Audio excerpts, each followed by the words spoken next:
சுப்பிரமணியனுக்கு ஒரு இளைஞன் உதைச்சது ஒரு பெரிய விவகாரமாகி அது சவுதியில் இருக்கிற இன்னும் ஒரு தமிழ் இளைஞனுக்கு அதை முரணா ஒரு பதிவு போட்டு அல்லாவுக்கு எதிராக போட்ட பதிவு அது அவருக்கிட்டே தீர்ப்பெல்லாம் வழங்கப்பட்டது. அதுக்கும் அந்த ஆடை விவகாரத்துக்கும் தொடர்பு இருக்கான தொடர்புபடுத்துறா எப்படி ஒரு பச்சை இனவாதி ராவுபைக்கு.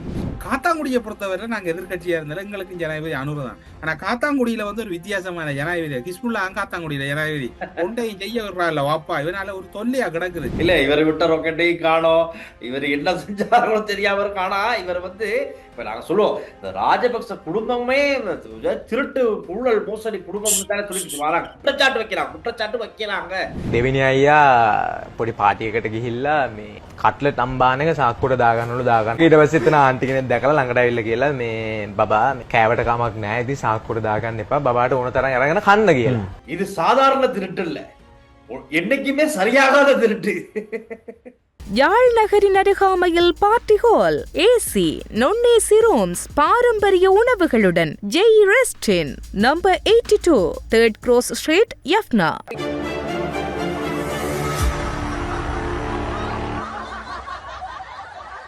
உங்கள் பெற்றோரின் நிம்மதியே எங்களின் நோக்கம். 24 மணி நேர செவிலியர் பராமரிப்பு, ஆரோக்கிய உணவுகள் மற்றும் சொகுசு அறைகளுடன் ரத்மலானியில் வி கேர் ரெசிடென்ஸ்.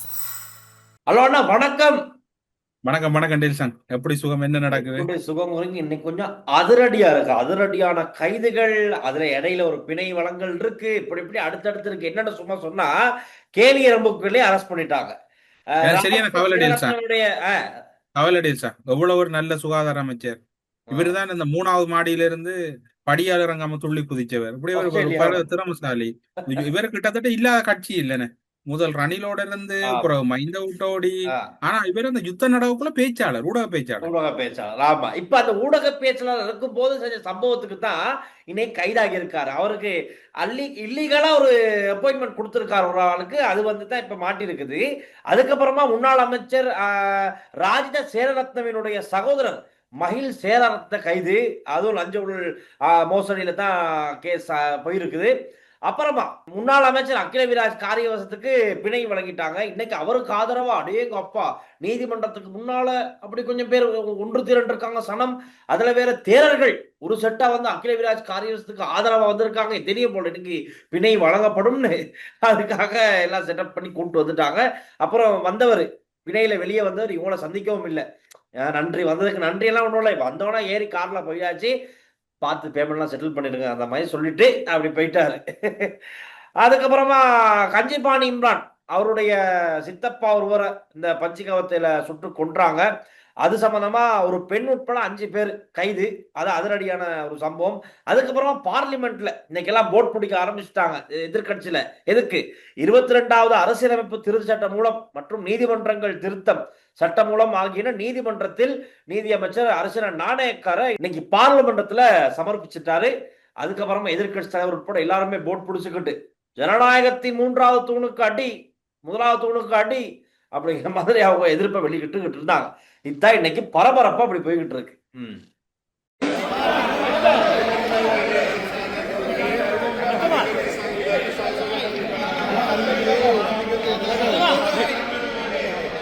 மைக்கே கேமரானே மல்லி, மைக்கே கேமரானே ரைட்டானே. போர்ட புடிச்சாச்சு, கொஞ்சம் காட்டணும் தானே கேமராவை. நீங்க சபாநாயகர் பிரதி சபாநாயகரை காமிச்சுக்கிட்டு இருக்கீங்க, மைக்கும் அவர் தாப்ப நாங்க போட் புடிச்சுக்கிட்டு இருக்கிறதுக்கு நீங்க காட்டுங்க மக்களுக்கு, நாங்க இது எதிர்க்கிறோம்னு சொல்லி அப்படின்னு காமிக்க ஸ்டார்ட் பண்ணாங்க. அங்கிட்டு பிமல் ரத்னாயக்க சொல்லிட்டாரு, இன்னைக்கு நாள் முழுக்க நீங்க இந்த போர்டை புடிச்சுக்கிட்டு இருக்கணும், சும்மா போய்க்கு இப்ப கேமரா காட்டிட்டு உட்கார்றது இல்ல. சரி புடிச்சு இன்னைக்கு மட்டும் இல்ல, இந்த வாரம் ஃபுல்லா எல்லாம் புடிச்சுக்கிட்டு அப்படிங்கிற மாதிரி. මයික කනේ කැමරාව මයික කන්නේ කැමරාවත් නෑ මයික හරි බොහොම ස්තුතියි. Honorable Leader of the Opposition, what's your point of order? කරු කතානායකතුමනි, What's your point of order, Honorable Leader of the Opposition? මයික කනේ කැමරාව මයික කන්නේ කැමරාවත් නෑ මයික හරි බොහොම ස්තුතියි. What's your honorable point of order? What's your point of order, Honorable Leader of the Opposition? අධිකරණයේ ස්වාධීනත්වයට මේ එල්ල කරන මරු පහරට විරුද්ධව අපි නැගී සිටිනවා අද දවස ප්‍රජාතන්ත්‍රවාදයේ මළගම. Okay. That's not ප්‍රජාතන්ත්‍රවාදයේ a point of මළගම. order. Honorable Nishanta Javira. சொல்லிட்டாரு. பாப்ப நானும் பார்த்துக்கிட்டு இருக்கேன். இன்னைக்கு இப்ப எதிர்ப்புனா எதிர்ப்பு, தொடர்ந்து எதிர்ப்பு காட்டணும். அதை விட்டுட்டு இந்த இப்படி கேமரா காட்டும் போது மட்டும் காட்டிட்டு அப்புறம் உட்கார்ந்து இருக்கிறது இல்லை. அதனால முழு நாளும் இன்னைக்கு எதிர்க்கட்சி சஜித் பிரேமதாஸ் உட்பட அந்த எதிர்த்தரப்புல இருக்க எல்லாருமே இந்த எதிர்ப்பு காட்டுவாங்களா அப்படிங்கறத பார்ப்போம். மாமா பய வேண்டன பய வேண்டன எங்களுக்கு பயம் இல்லை. நாங்கள் பிணையில் வரவில்லை, சந்தேகத்திலும் இல்லை. டில்சன் இது யாரு சொல்லிருப்பா? தயாசிரி ஜெயசேகர் சொல்லியிருக்கிறார். எனக்கு பயம் இல்லை, நான் பிணையில வரல. என்ன செய்ய போறீங்க? අපි නම් බය නැහැ මොකද අබ්බා එන්නේ අප පිටයි සැක පිටයි ඉන්න කට්ටිය කියලාද අපි අප පිටත් නැහැ සැක පිටත් නැහැ කියන අපි නම් බය වෙන්නේ නැහැ හැබැයි මේ ආණ්ඩුව කරන වැඩ අපි හෙට විතර කියන්නම් පාර්ලිමේන්තුව ඇතුලේ உண்மைக்குமே இப்ப இவங்க எல்லாத்தையும் வச்சு பார்க்கும்போது இப்போ ஒன்றிணைந்த எதிர்க்கட்சி, ஒன்றிணைந்த தமிழ் எதிர்க்கட்சி அதெல்லாம் ஒண்ணும் இல்லை, அப்படி சொல்லக்கூடாது. ஒன்றிணைந்த பிணை பெற்றவர்கள் அமைப்பு அப்படின்னு ஒரு பேரை வச்சாலும் நல்லதுதான். ஆனா இப்ப இப்படி எல்லாம் இன்னைக்கு பரபரப்பா என்னத்தான் விஷயங்கள் இருந்தாலும் இன்னொரு பரபரப்பான விஷயம் தான் இந்த கல்முனை வைத்தியசாலையில இடம்பெற்ற சம்பவம். இது சம்பந்தமா நேற்று ஆர்ப்பாட்டமான நடந்துச்சு. ஒவ்வொருத்தரும் ஒவ்வொரு விதமா பேசுறாங்க. சோசியல் மீடியாவுல சம்பந்தமே இல்லாம இப்ப அடிச்சுக்கிற அளவுக்கு போயிருக்கு. வாக்குவாதங்கள் நடந்துகிட்டு இருக்கு. அதெல்லாம் நாங்க நிப்பாட்டா சொல்லி நம்மளும் நம்ம நிகழ்ச்சி சொல்லிக்கிட்டு இருக்கோம். நீங்க வேற சொல்லிட்டீங்க இதுல எந்த விதமான இனவாதமும் இல்ல, சர்க்குலர் இருக்க பிரச்சனை தான், சர்க்குலர் படித்தான் இங்க எல்லாமே நடக்குது அப்படின்னு நீங்க வேற நிகழ்ச்சியில சொல்லியிருந்தீங்க. ஆனா ரவுஃப் ஹக்கீம் அவர்கள் சொன்ன கருத்து கொஞ்சம் வேற லைன்ல போற மாதிரி இருக்கு. இப்ப இப்படி இவர் சொன்னா அண்மையில தான் தமிழ் மக்களின் பிரச்சனைகளுக்காக நாங்கள் ஒன்று திரளுகிறோம், தமிழ் மக்களுடைய பிரச்சனைகளை நாங்கள் அரசாங்கத்திடம் கொண்டு போய் சேர்ப்பதற்காக ஒன்று திரளுகிறோம், பொது மேடை அமைச்சாங்க.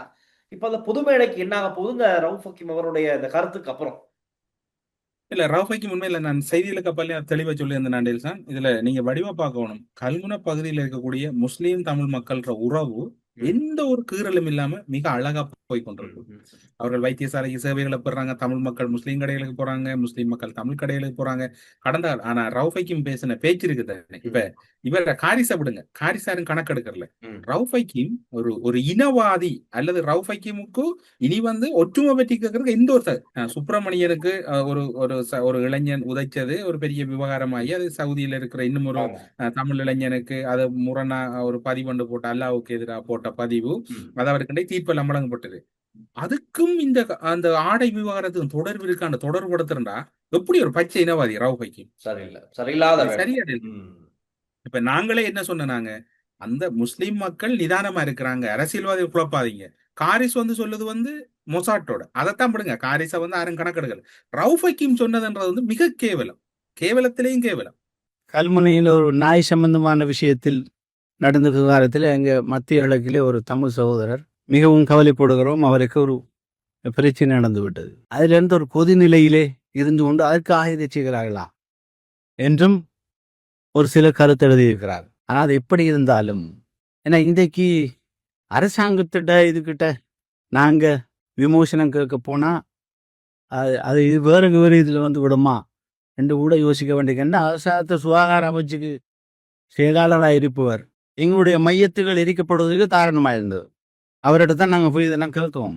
ஆனால் அதன் காரணமாக அவர் இன்று கொஞ்சம் வேதனைப்பட்டு கவலை கொள்வான்னு நினைக்கிறேன். அதற்காக ஒரு பிராயச்சித்தமாகாது இந்த விஷயத்துல உடனடியாக தலையிட்டு இதுக்கு ஒரு முடிவு ஒரு காணவன். ஒரு அரசியலுக்காக நாயையும் சவுதியையும் அந்த சவுதி இளைஞனுக்கு கொடுத்த தண்டனையில பிரதிபலிப்பு தான் இதண்டு தொடர்படுத்தினது எப்படி இருக்குன்னு சரியான மோசம். இப்ப அவரை அவரை பின்பற்றுற பல பேர் ரைட் பாருங்க இதுதான் விஷயம் அப்படின்னு சொல்லி மீண்டும் மீண்டும் இனவாத ரீதியான விஷயங்களை சோசியல் மீடியாவுல கக்கி அந்த கட்ட பாருங்க. ரவுஃப் ஹக்கீம் சொல்றத இப்ப நீங்க கேட்டீங்க 6 கட்சி கூட்டணிக்கு மானன் ரோசம் இல்ல. அதுல இருக்கிற தமிழன் யாருக்குமே மானன் ரோசம் இல்ல.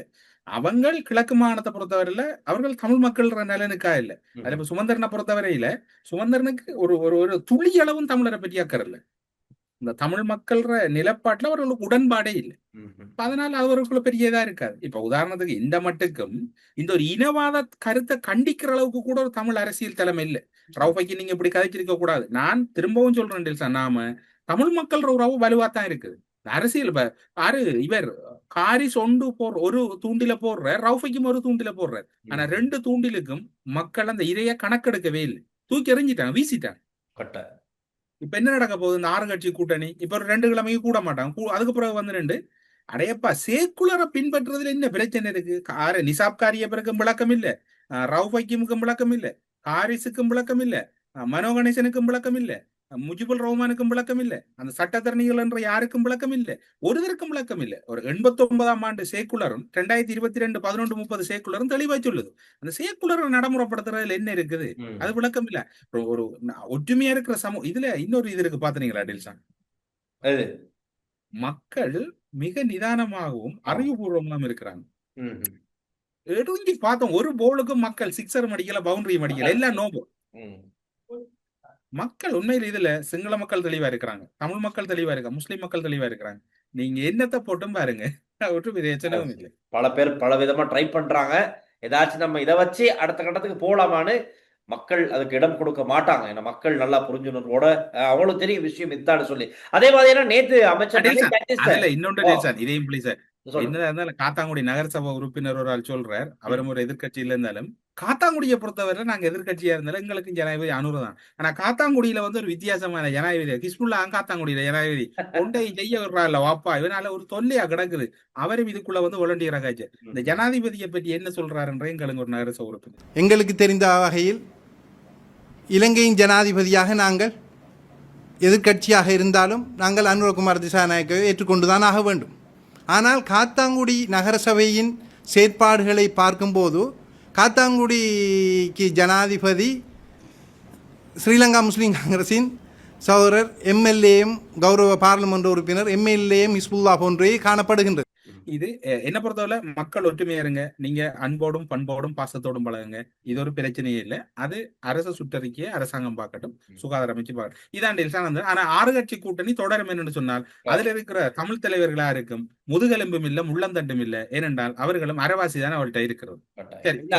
இப்ப நேற்றைய தினம் அமைச்சர் நளின் ததிசவுடன் ஒரு கூட்டம் நடந்திருக்குது. இதுல வந்து கல்முனை வைத்தியசாலைக்கு நியமிக்கப்பட்ட 9 முஸ்லிம் பெண் சுகாதார உதவியாளர்களுக்கு தீர்மானம்.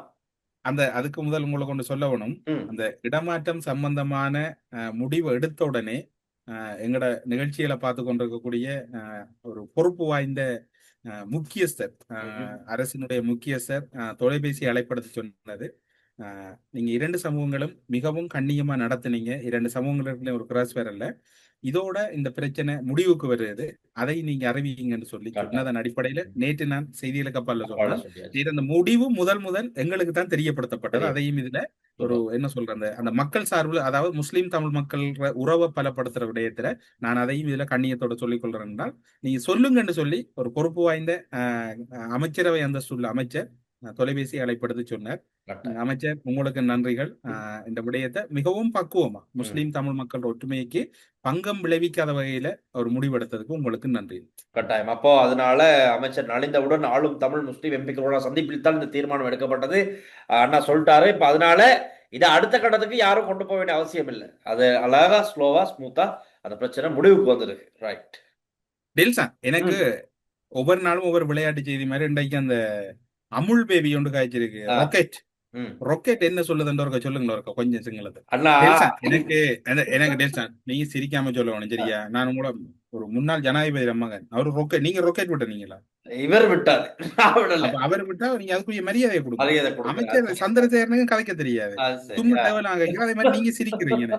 இல்ல இவர் விட்ட ரொக்கெட்டையும் காணோம், இவர் என்ன செஞ்சாரோ தெரியாம காணா. இவர் வந்து இப்ப நாங்க சொல்லுவோம் இந்த ராஜபக்ச குடும்பமே திருட்டு ஊழல் மோசடி குடும்பம் சொல்லிட்டு வராங்க, குற்றச்சாட்டு வைக்கிறாங்க. இப்ப இருக்க அரசாங்கமும் எதிர்கட்சியா இருக்கும் போது பல குற்றச்சாட்டுகள் முன் வச்சாங்க. அதான் சொல்லுவார், வேணும்னு சொல்லணும். அப்ப பாத்துக்கங்க, இன்னைக்கு நேற்று தான் இவங்க வந்து திருடுறாங்களா குற்றச்சாட்டுக்கு இருக்கமா கேட்டா இல்ல, சின்ன வயசுலயே திருட்டு சம்பவம் நடந்திருக்கு. சிச்சி சொல்றாரு ரொக்கெட் விட்டவர் இவர் சொல்றாரு எனக்கு 2 அண்ணன் இருக்காங்க, நாமளும் யோசிச்சோம். 2வது அண்ணன் இருக்கான்னு யோசிச்ச ராஜபக்ச அவரே சின்ன வயசுல ஒரு பாட்டிக்கு போனோம், அங்க நிறைய கட்லெட் அழகா இருந்துச்சு. எங்க அண்ணன் என்ன செஞ்சு அந்த கட்லெட் எல்லாத்தையும் எடுத்து பாக்கெட்ல அப்படி போட்டுக்கிட்டு வெளியே வந்து கள்ளத்தனம் வந்துட்டான். அப்ப அந்த வீட்டுல சொல்லிட்டாங்களா, புத்தா நீ வந்து கட்லெட் இப்படி பாக்கெட்ல போட்டுக்காத, நீ நிறைய செஞ்சு வச்சிருக்கோம், வேணுங்கிறப்ப எடுத்து சாப்பிடு, அதுக்கு ஏன் நீ பாக்கெட்ல போட்டுட்டு போற திருடுற அப்படின்னு சின்ன வயசுலயே ஆன்டி வந்து அட்வைஸ் கொடுத்துருக்காங்க. பாத்துங்க, இது இன்னைக்கு நேத்து வந்த பழக்கம் இல்லை, சின்ன வயசுலயே வந்த பழக்கம் தான் தொடர்ந்து நீடிச்சுக்கிட்டு இருக்கு. அது நல்ல உதாரணம் சிச்சியே அவருடைய வாயால சொல்றதுதான் இந்த வீடியோ. චිචි ඕක මේ පටන්ගත මම පොඩි කාලේ. ඒ කියන්නේ මේ චිචි කියන්නේ මේ මම ඒ කියන්නේ ඉපදිච්ච ගමන්ම අපේ අයියලා දෙන්නෙක් ඉන්නවනේ. දෙන්නගෙන් දෙවෙනි අයියා පොඩි පාටි එකකට ගිහිල්ලා මේ කට්ලට් අම්බාන එක සාක්කුවට දාගන්නවලු දාගන්න. ඊට පස්සේ එතන ආන්ටි කෙනෙක් දැකලා ළඟට ඇවිල්ලා කියලා මේ බබා මේ කෑවට කමක් නැහැ. ඉතින් සාක්කුවට දාගන්න එපා. බබාට ඕන තරම් අරගෙන කන්න කියලා. இது சாதாரண திருட்டு இல்ல, என்னைக்குமே சரியாகாத திருட்டு. டெல்சன், இன்னுமொரு தகவல். கடந்த காலங்களில் அரசியல்வாதிகள் கூட்டுறவு சங்கங்கள் சொத்துக்களை சூறையாடியது வர்த்தகம், வாணிபம் மற்றும் உணவு பாதுகாப்பு கூட்டுறவு அபிவிருத்தி அமைச்சர் வசந்த சமரசிங்க என்று சொல்லியிருக்கிறார். அதுல குறிப்பா சொல்லியிருக்கிறார், பெரிய ஒரு பட்டியல் ஒன்று கிடைச்சிருக்கான் டெல்சா. சரி, அதுல பாகுபாடு இல்லாம தமிழ், முஸ்லிம், சிங்கள அரசியல் பிரமுகர்கள் இருக்கிறாங்க. சரி, ஓகே, அதிரடி அதிரடி. நான் நினைக்கிறேன் டெல்சான், வெகு விரைவில் இந்த 6 கட்சி கூட்டத்துல கனவேர் இல்லாம இருப்பாங்க நினைக்கிறேன். இப்படித்தான் தமிழ் கட்சியில் இருக்க எல்லாத்துக்கும் கேஸ் எடுக்க போறாங்க, எல்லாரும் உள்ளுக்கு போறாங்க. நம்ம எடிட்டர் என்ன செஞ்சாரு, தம்பி பேஜ்ல எல்லாரோட போட்டோ வச்சுட்டாரு. அதுல ஒருத்தர் மேலிடத்து கோல் பண்ணி, இதை எப்படி ஆதாரம் இருக்கா, சாட்சி இருக்கா, நான் ஏதாவது செஞ்சேனா, என் போட்டோவை என் போட்டுக்கு. டெல்சான், இதுல குறிப்பா சொல்லணும்னா அதுல இருக்கிறதுல என்ன சொல்ற, அமைச்சர் அந்த பல விதிகள்ல மனோண்ண இருந்தது. அவர் இருந்த காலத்துல அந்த மொழிக் கொள்கை ஒன்று வந்தது. தமிழ் அரசு அதிகாரிகள் சிங்களமும், சிங்கள அரசு தமிழ், அவர் வகிச்ச அமைச்சுக்கள்ல வந்து ஊழல் செய்யவும் இல்லை, செய்யறதுக்கான ஏற்பாடு அங்க அவர் செய்யவும் இல்லை என்றதுனால் அவர் உண்மையில மலையத்துல 6 பிரதேச செயலகங்களை உருவாக்குனவர், பிரதேச சபைகள் உருவாக்குனவர். இது என்ன சொல்றவ, அவரை தவித்துட்டு கூட்டி கழிச்சு மிச்சத்தை போட்டு பாருங்க நீங்க. ஆமா, ஆனா மனோ கணேசன் அவர்கள் பத்தி சம்பந்தம் சொல்லணும்ப்பா. இன்னைக்கு கூட விமல் ரத்நாயக்கன் சொல்றாரு, அதே மாதிரி அன்ருகுமாரசாநாயக்க ஜனாதிபதி அவர்கள் பார்லிமெண்டத்துக்கு வந்தாலும் நண்பர் மனோ, யாழ்வா மனோ அப்படிம்பாரு. விமல் ரத்நாயக்க அவர் வேற, இன்னைக்கு மனோ கணேசன் மட்டும் எதிர்க்கல, அவர் மட்டும் போட் பிடிக்கல, போட் பிடிச்சுக்கிட்டு தான் டக்குன்னு கீழே வச்சுட்டு உட்காந்துட்டான் அப்படின்னு இன்னைக்கு விமல் ரத்நாயக்க சொல்லி காட்டிட்டாரு. என்ன டெல்சா, நேற்று கூட இன்சைட்ல போட்டு புள்ளந்து கட்டி இருந்தீங்க. எனக்கும் கொஞ்சம் வெங்கடா, நானும் ஒரு ப்ரோக்ராம் செய்யலாம், ஆனா எனக்கு ஒரு 2-3 இடைவெளி விட்டு இருந்தீங்க. வரல, இந்த 2-3 சம்பவம் இருக்குது. நம்ம ஏற்கனவே செவனப்பெட்டிய வதை முகாம் சம்பந்தமா நாங்க ஏற்கனவே ஒரு தனி நிகழ்ச்சி செஞ்சிருக்கேன். அப்ப நேத்து இந்த நீதிமன்றத்துல பேசப்பட்ட விஷயங்களை வச்சுதான் நேற்று நிகழ்ச்சி செஞ்சிச்சு. என்னன்னா, அவருக்கு இன்னைக்கு அந்த 5 படுகொலைகள் சம்பந்தமான கேஸ் இன்னைக்கு நீதிமன்றத்துல எடுத்துக்கொண்ட போது மீண்டும் தொடர்ந்தும் இவர் வந்து எதிர்வரும் 1ஆம் தேதி வரை விளக்கமறையில் வைக்குமாறு நீதிமன்றம் உத்தரவு பிறப்பிச்சிருக்கு. மற்றும் அந்த வெளிநாட்டுல இருக்க ஒருவருக்கு தொடர்ந்தும் பிடியாணை பிறப்பிக்கப்பட்டே வருது. அவர் இன்னும் பிடிக்காம இருக்காங்க, அதையும் சொல்லிக்கணும். அவர் உறக்கம் இல்லாமல் இப்போது பிரித்தானிய வீதிகளில் அலைந்து திரிவதாக ஒரு தகவல். போலீஸ் பாய்ஸ் சிலவேளை இன்றைக்கு வரலாம். அவர் தான் வந்து இந்த கிழக்கு மாகாணத்துல முதல் வந்து ஆர்மியில இன்ஃபார்மரா இருந்துட்டு, இன்டெலிஜென்ட் இன்ஃபார்மரா இருந்துட்டு பிறகு இன்டெலிஜென்ட் ஆயிருக்கிறார். அவருக்கும் காத்தாங்குடி ஒரு அரசியல்வாதிக்கும் பெரிய தொடர்புகளும் இருக்கு. போலீஸ் பாய்ஸ் வந்தா கனவேற தூக்கலாம். இது எடுத்து வரதுல உங்களுக்கு பெரிய ரிஸ்க் இல்ல. போலீஸ் பாய்ஸ் சிம்பிளா கொண்டு வரலாம். மெயின் அதுல இனி அவங்க அரச நடைமுறையில் சிலது இருக்குது. பிரித்தானியாவில் சில வேளை பிரித்தானிய பிரஜா உரிமை பெற்றாரா பெறலையா என்னன்னு தெரியாது. ஆனா அது தொடர்புல வெளிவர அமைச்சு அடுத்த கட்ட வேலை போயிருக்கு. ஓகே, ஆனா பார்லிமெண்டத்துல பார்த்தோம், 22வது திருத்த சட்டம் பார்லிமெண்டத்தில் சமர்ப்பிக்கப்பட்டதை அடுத்து 1வது மனு, எதிர்ப்பு மனு, அதாவது சவாலுக்கு உட்படுத்தும் விதமாக சட்டத்தரணிகள் சங்கம் நீதிமன்றத்துல மனு ஒன்று தாக்கல் பண்ணியிருக்காங்க. இப்ப ஃபைட் ஒன்று நடக்கத்தான் இருக்கு நீதிமன்றத்துல. அது அவங்களுக்கு உரிமை இருக்கு, அது நீதிமன்றம் என்னென்ன பணி நடத்தலாம். ஆனால் அப்படி எனக்கு தெரியாது இது எந்த அளவுக்கு அடுத்த கட்டத்துக்கு போகலாது. நாடாளுமன்றத்தில் ஒரு வாக்கெடுப்பட முடிக்கலாமா தெரியாது. எனவே பார்ப்போம். ஆனா நான் உங்களுக்கு சொல்லக்குள்ள டெல்சான் ஞாபகம் இருக்கு, அந்த டொலரை வெளியேற்றுறதுல 3-4 பேர் முக்கியமா இலங்கையில இருக்கிறாங்க.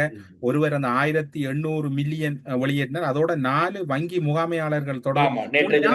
நான் சொன்னேன், இதுல 3 அரசியல்வாதிகள் கனவேரை பயன்படுத்தி கொண்டு கவனமா இருக்கணும். அரசாங்கம் ஒரு மாதம் முதல் அலர்ட் பண்ணுனா மறந்துட்டீங்களா மறக்கலையா? இருக்கு ஞாபகம் இருக்கு. அது எப்படி மறக்கிறது?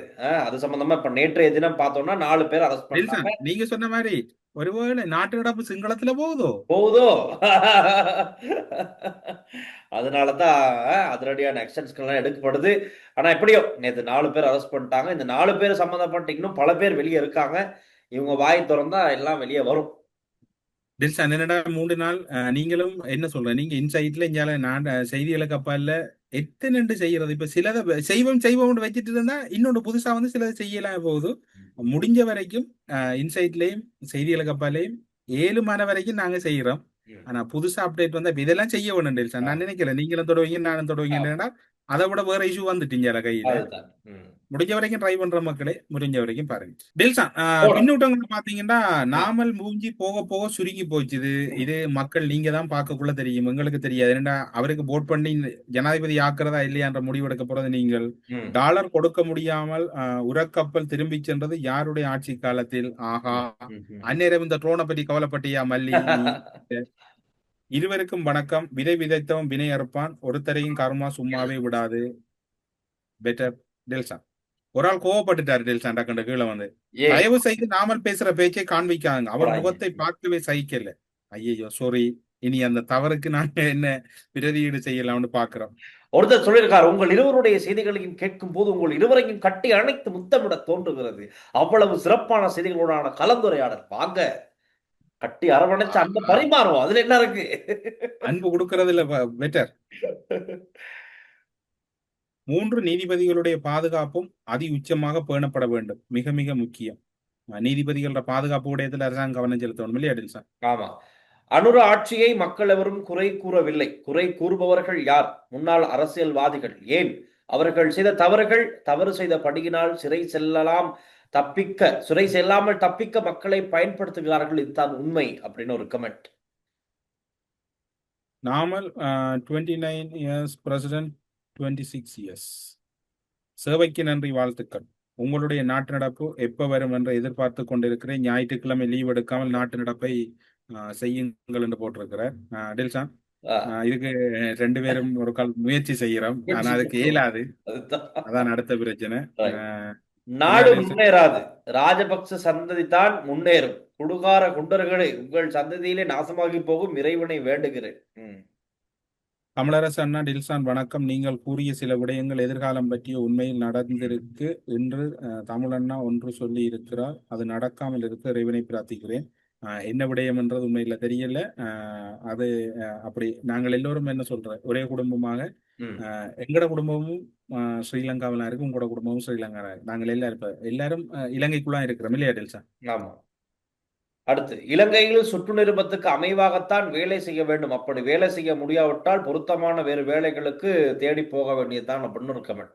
ஐயா, கைதுகள் ஒருபுறம் நடக்கட்டும். மக்களின் வாழ்வாதார சுமை அதிகரித்து வருகிறது, வெறுப்பாக இருக்கிறது. திரைசேரியில் பணம் நிறைந்து வழிகிறது என்று அரசாங்கம் சொல்லுகிறது. ஆனால் அத்தியாவசிய பொருட்களின் விலை குறைக்க முடியவில்லை.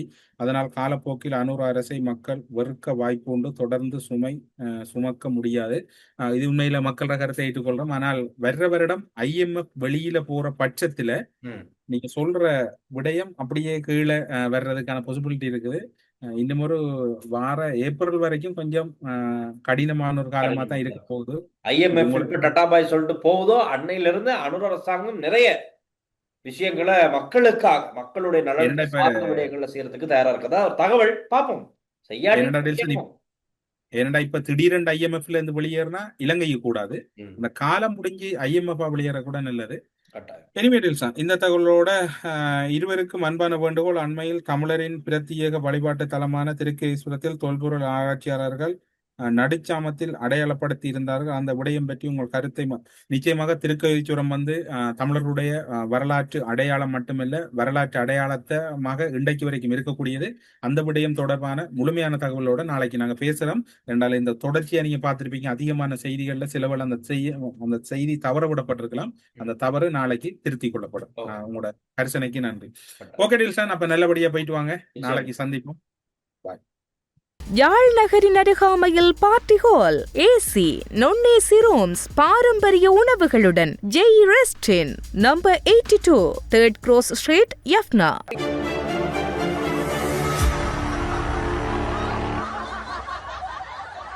உங்கள் பெற்றோரின் நிம்மதியே எங்களின் நோக்கம். 24 மணி நேர செவிலியர் பராமரிப்பு, ஆரோக்கிய உணவுகள் மற்றும் சொகுசு அறைகளுடன் ரத்மலானியில் வி கேர் ரெசிடென்ஸ்.